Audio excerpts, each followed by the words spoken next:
Halo semuanya, bismillahirrahmanirrahim. Semangat pagi, welcome to science video. Nah, dalam video kali ini kita bakal bahas materi IPA kelas 9 tentang bioteknologi. Nah, bioteknologi itu seru banget guys. Kita bisa bikin tempe, yogurt, keju, vaksin, antibiotik, dan lain sebagainya sehari-hari. Kita lanjut yuk. Kita masuk ke pengertian bioteknologi. Bioteknologi itu apa sih? Bioteknologi adalah ilmu yang menerapkan prinsip ilmiah dan kerekayasaan untuk penanganan dan pengolahan bahan mentah organik maupun anorganik dengan bantuan makhluk hidup. Makhluk hidupnya bisa mikroorganisme atau makhluk hidup lain guys. Untuk apa sih? Untuk meningkatkan potensi makhluk hidup serta menghasilkan produk dan jasa bagi kepentingan hidup manusia. Lanjut ya. Nah, ada dua jenis bioteknologi. Yang pertama ada bioteknologi konvensional atau bioteknologi tradisional. Yang kedua adalah bioteknologi modern. Bedanya apa sih? Bedanya nih ya, kita lihat. Perbedaannya, kalau dari mulai adanya bioteknologi konvensional itu udah ada dari zaman bahula banget sejak awal peradaban manusia. Ya, jadi itu kayak sejarah keju tuh kenapa keju bisa ada. Jadi dulu malah ada dia ngebuat susu, nyimpen susu kelamaan, terus akhirnya ada Streptococcus thermophilusnya di dalamnya yang membentuk gumpalan di susu itu dan baunya menyengat banget. Tapi pas dicobain enak, ternyata itu adalah keju. Jadi keju udah ada dari zaman dulu banget guys. Bukan cuma keju, semua produk bioteknologi konvensional ternyata sudah ada dari zaman awal peradaban manusia. Nah, kalau bioteknologi modern itu berkembang sejak struktur dan fungsi DNA ditemukan. Lanjut, kalau dari cara pemanfaatannya nih, bioteknologi konvensional itu menggunakan langsung hasil dari produksi oleh mikroorganisme. Jadi kalau kita buat keju, bakterinya Streptococcus thermophilus, kita langsung pakai dari bakteri itu tanpa diolah lagi.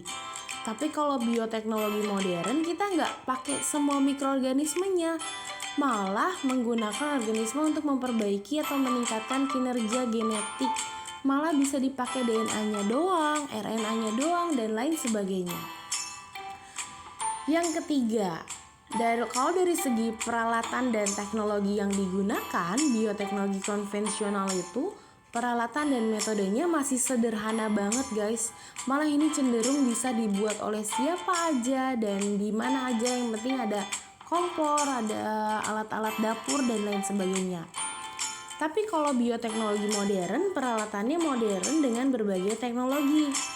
Makanya bioteknologi modern itu biasanya hanya bisa dilakukan di laboratorium oleh peneliti yang sudah ahli. Nah, yang keempat, dari proses dan hasilnya, biasanya bioteknologi konvensional itu kurang steril. Iyalah kurang steril ya, karena kan bisa dibuat oleh siapa aja di dapur orang manapun itu bisa. Tapi kalau bioteknologi modern itu biasanya steril, hasilnya banyak dalam waktu cepat dan kualitasnya terstandarisasi alias sama semua gitu. Tapi kalau bioteknologi konvensional kan kadang misalkan kita buat tape atau ibu kamu buat tape nih, tambahin garam biar lebih sedap gitu. Nah itu standarnya beda-beda tiap orang gitu. Nah ini adalah contoh produk bioteknologi konvensional. Ada tape, tempe, tuak, roti, yogurt, keju, dan nata de coco. Kalau contoh bioteknologi modern ada kultur jaringan, organisme transgenik, hewan hasil kloning, dan insulin buatan. Next, selanjutnya kita bakal bahas penerapan bioteknologi. Yang pertama itu ada penerapan bioteknologi di bidang industri. Industrinya adalah industri produk bahan makanan. Nah, biasanya bioteknologi dalam produk bahan makanan nih itu mengalami prinsip atau harus melalui prinsip fermentasi. Fermentasi itu apa sih? Fermentasi itu pengeraman dalam waktu tertentu untuk mengaktifkan mikroorganisme demi menghasilkan produk bioteknologi. Nah, ini adalah contoh produk bahan makanan yang menggunakan prinsip fermentasi. Nah, ternyata roti, gambar yang paling atas pojok kiri itu adalah roti, yang keduanya yogurt, yang ketiganya keju, terus ada soju yang ada di drakor guys. Terus ada tempe dan ada kimchi. Ternyata ini semua menggunakan mikroorganisme untuk menghasilkannya.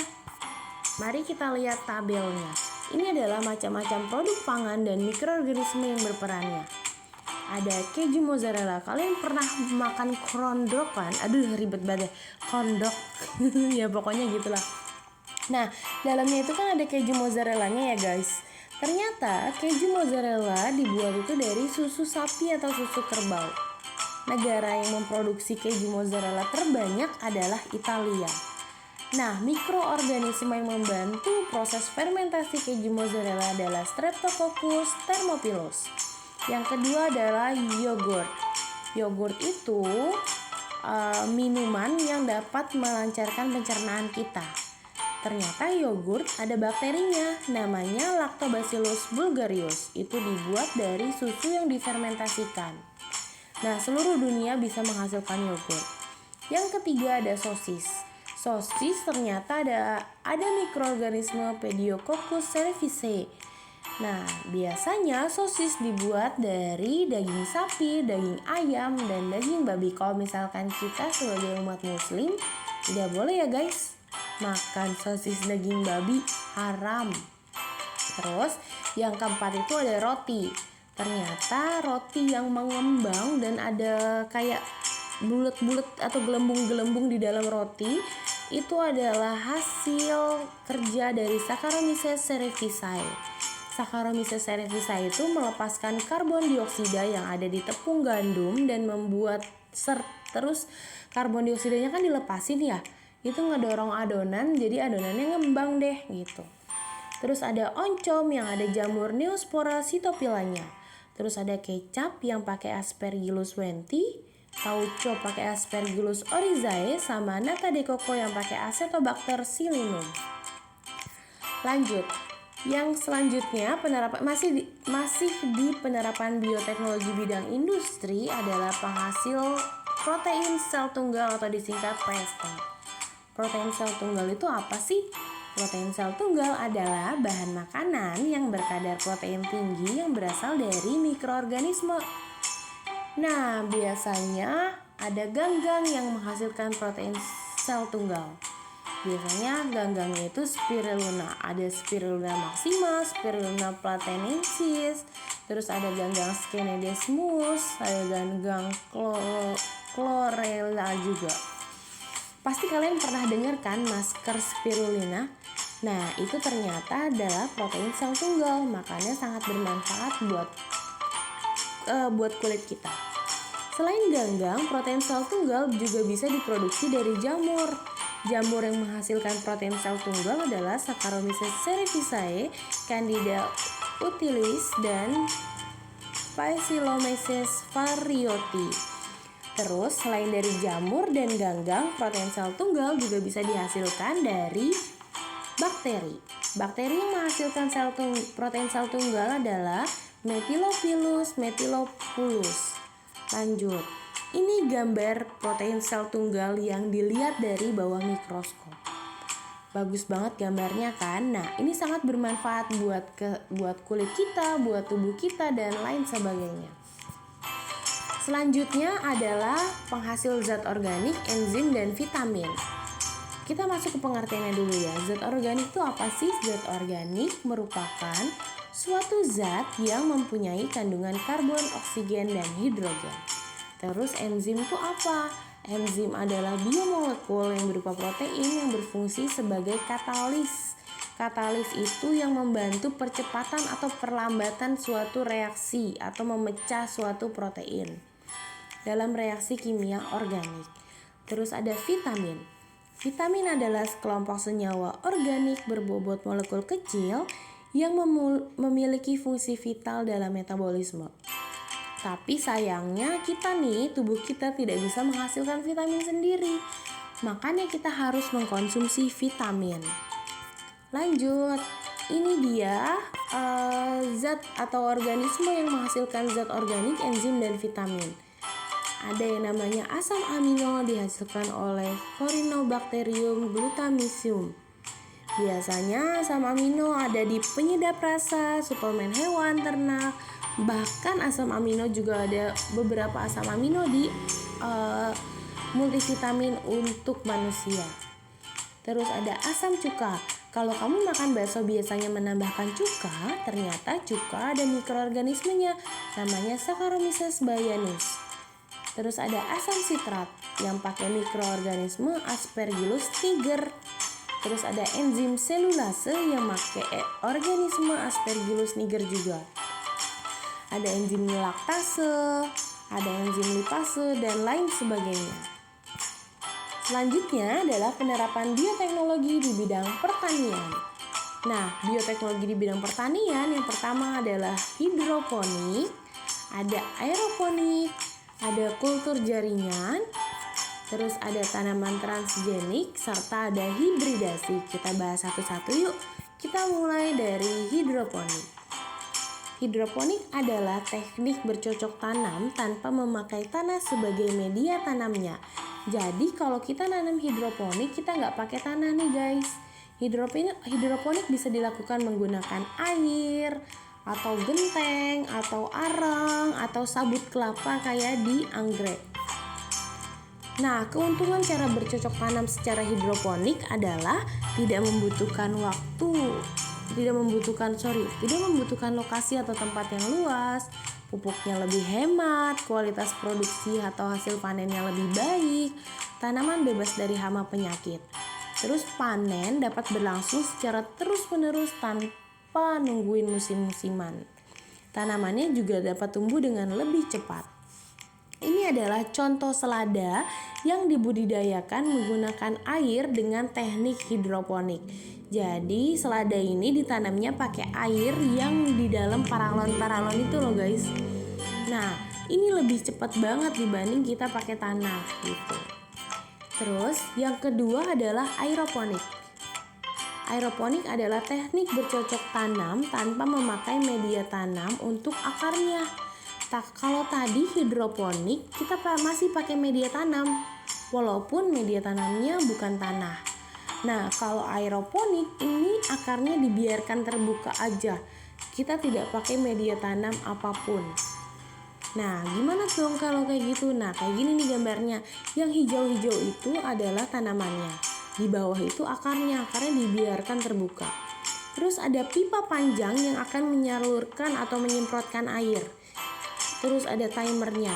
Air akan disemprotkan sesuai dengan timer yang kita atur. Misalkan mau sehari 2 kali atau sehari 3 kali.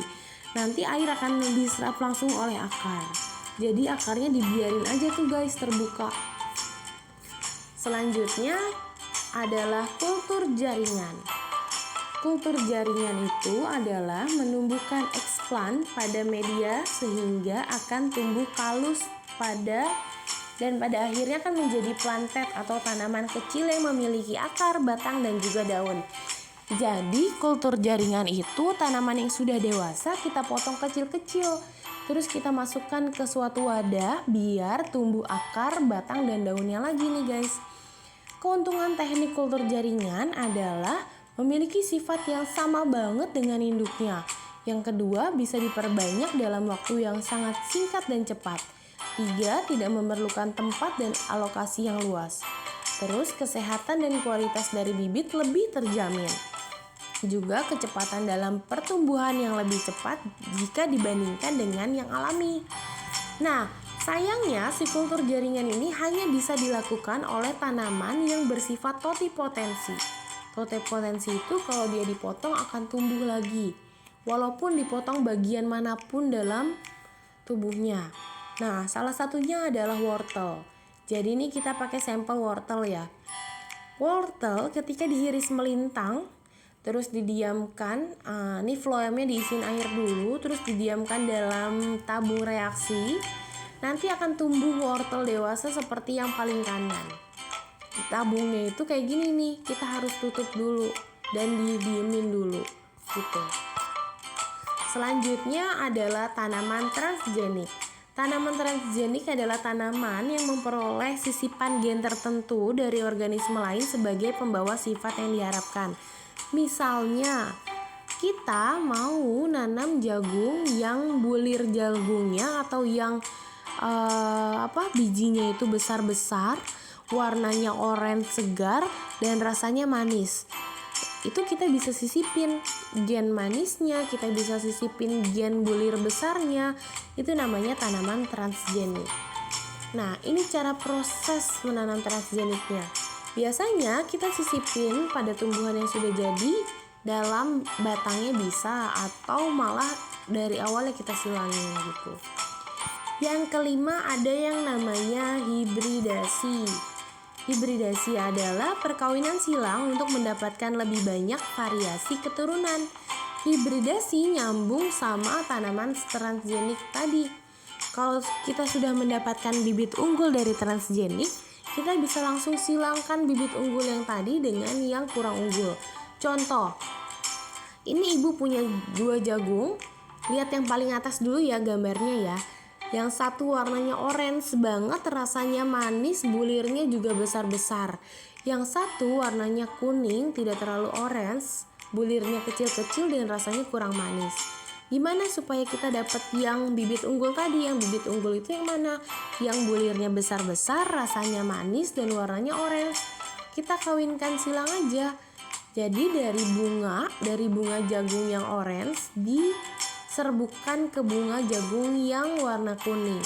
Nanti kemungkinan keturunannya akan jadi unggul atau akan menjadi jagung yang warnanya orange, bulirnya besar-besar, rasanya manis deh. Selanjutnya adalah penerapan bioteknologi di bidang kedokteran.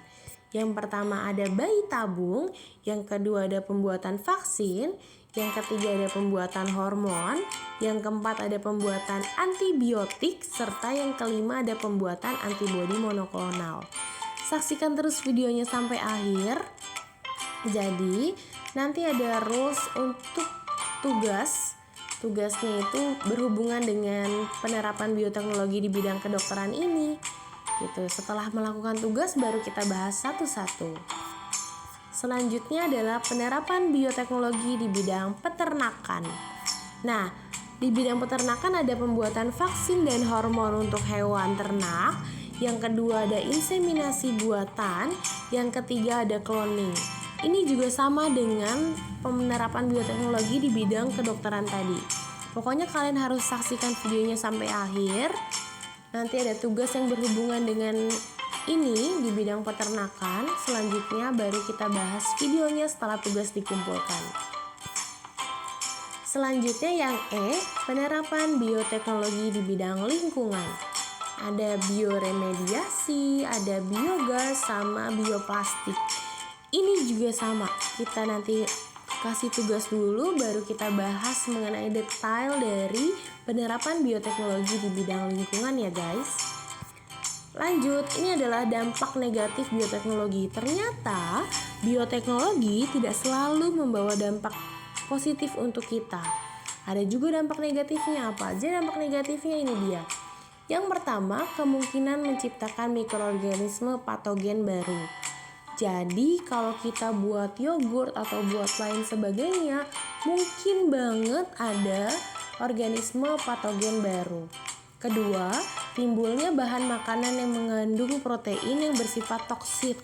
Bersifat toksit itu bersifat racun buat tubuh. Jadi jangan ngasal aja nih, misalkan bikin yogurt, pakein lada enak kali ya gitu. Nanti tiba-tiba akan timbul protein atau timbul yogurt yang sifatnya toksit dan beracun dan gak guna buat tubuh. Terus yang ketiga, munculnya tanaman super gulma. Gulma itu tanaman pengganggu biasanya tuh kayak tali putri dan teman-temannya. Tanaman super gulma ini tanaman pengganggu yang tidak bisa dibasmi sama pembasmi gulma. Terus ada teknik bayi tabung yang dapat membingungkan status orang tuanya. Jadi bayi tabung itu dilakukan atau fertilisasinya di luar tubuh guys. Nanti akan bingung nih, bener nggak ya dia anak saya gitu. Yang ke selanjutnya adalah resiko tingginya pada bayi organisme hasil cloning. Nah, kalau misalkan cloning selama ini belum pernah dilakukan untuk manusia. Karena kenapa? Karena menurut Islam pun dijelaskan kalau misalkan kita butuh ditiupin roh pada bulan keempat kandungan. Nah, kalau cloning, siapa yang mau niupin rohnya gitu kan? Selanjutnya adalah penyebaran bakteri strain secara liar. Terus ada erosi plasma nafta, ada terganggunya keseimbangan ekosistem, serta ada penyalahgunaan senjata biologis gitu. Ini adalah dampak-dampak negatif dari bioteknologi. Oke, next slide. Ibu akan ngasih tugas. Ini adalah tugas kelompok. Nah, nama kelompoknya ini namanya pakai nomor ya guys. Kelompok 1 sampai kelompok 10. Kelompoknya sudah ibu bagikan dan ada di Google Classroom. Kelompok 1 siapa dan seterusnya sampai kelompok 10 siapa dan siapa. Terus setiap kelompok punya tema. Kelompok 1 temanya bayi tabung, kelompok 2 temanya pembuatan vaksin untuk manusia, kelompok 3 temanya pembuatan hormon, kelompok 4 temanya pembuatan antibiotik, kelompok 5 temanya pembuatan antibodi monoklonal, kelompok 6 temanya pembuatan vaksin dan hormon di bidang peternakan, kelompok 7 temanya inseminasi buatan, kelompok 8 temanya cloning, kelompok 9 temanya bioremediasi, dan kelompok 10 tentang biogas. Tugasnya ngapain? Tugasnya adalah kalian harus membuat makalah per kelompok sesuai tema dan nama kelompok pada tabel di samping dengan aturan. Makalah harus berisi pengertian dari tema, cara kerjanya, cara ngebuatnya, terus kelebihan dan kekurangan dari tema. Juga sisipkan gambar dan contoh-contoh dari temanya. Nah, dikumpulkannya dalam bentuk mikroskop Word. Semangat mengerjakannya ya guys. Videonya sampai sini dulu, kurang lebihnya ibu minta maaf. Sampai ketemu di video pembelajaran selanjutnya. Bye. Wassalamualaikum warahmatullahi wabarakatuh.